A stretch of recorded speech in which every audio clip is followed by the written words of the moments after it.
Hey guys, welcome back to our YouTube channel. আজি আপোনালোকৰ লগত এটা আমৰ আচাৰ বনোৱা ভিডিঅ' শ্বেয়াৰ কৰিবলৈ ওলাইছো। আশা কৰো আপোনালোকে সকলোৱে লাইক কৰিব। মাহীহঁতৰ ঘৰৰ পৰা আনা আমখিনি প্ৰথমতে আমি ধুই কাটি ড্ৰামত হালধি আৰু নিমখ মিক্স কৰি সোমাই থৈছিলো আৰু দুদিনমান ৰ'দত দিলো। কিন্তু যিহে বৰষুণ আমখিনি ভালকে শুকাবই নোৱাৰিলে। তাৰপাছতে ড্ৰামৰ পৰা আমখিনি ওলাই তলাত আমি ৰ'দত আমখিনি শুকাব দিলো আৰু ইয়াতে কেৰাহী এটা বহাই কেৰাহীটো অলপমান গৰম কৰিলো।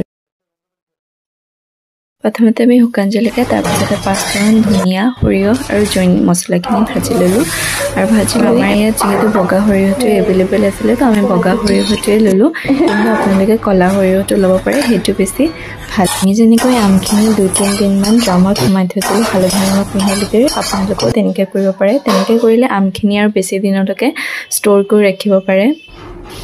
আৰু আমি আমাৰ আচাৰটোত এটা স্পেচিয়েল ইনগ্ৰেডিয়েণ্টটো দিছিলোঁ সেইটো হৈছে হিং সকলোৱে নিদিয়ে কিন্তু হিংটো দিলে আচাৰটো টেষ্টটো আৰু ধুনীয়া হয়।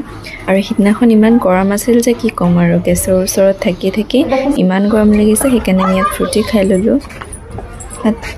তাৰপাছতে আমি মিক্সিত গোটেইখিনি মছলা একেলগে ভৰাই গ্ৰাইণ্ড কৰি ল'লোঁ আৰু আমি ইয়াতে কেৰাহীটো গৰম কৰি তাত তেল দি উতলাই লৈছিলোঁ আৰু উতলাই লোৱাৰ পিছত 70% ঠাণ্ডা কৰি ল'লোঁ আৰু ইয়াতে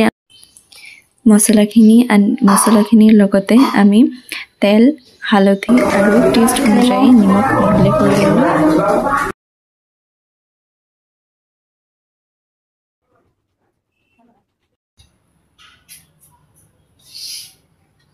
এই দেখিব পাৰিছে মছলাখিনি অলপ শুকানকৈ মিক্স কৰিছিলোঁ।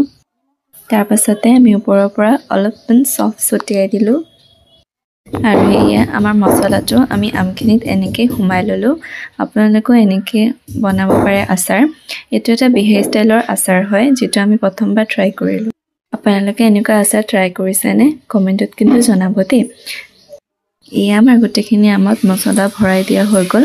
তাৰপাছতে বাকী ৰৈ যোৱা মছলাখিনি আৰু কেইটামান যিকেইটা আম আছিলে সেইকেইটাত আমি এনেকৈ মছলাখিনি ভালকৈ মিক্স কৰি ল'লোঁ। মিক্স কৰি তাত অলপমান তেল দি কেইদিনমানে শুকাবলৈ থৈ দিলোঁ আৰু যিখিনি আমত মছলা ভৰাইছিলোঁ সেইখিনি আমো থৈ দিলোঁ। আজি ভিডিঅ'টো ইমান আছিলে। থেংকছ ফৰ ৱাচিং।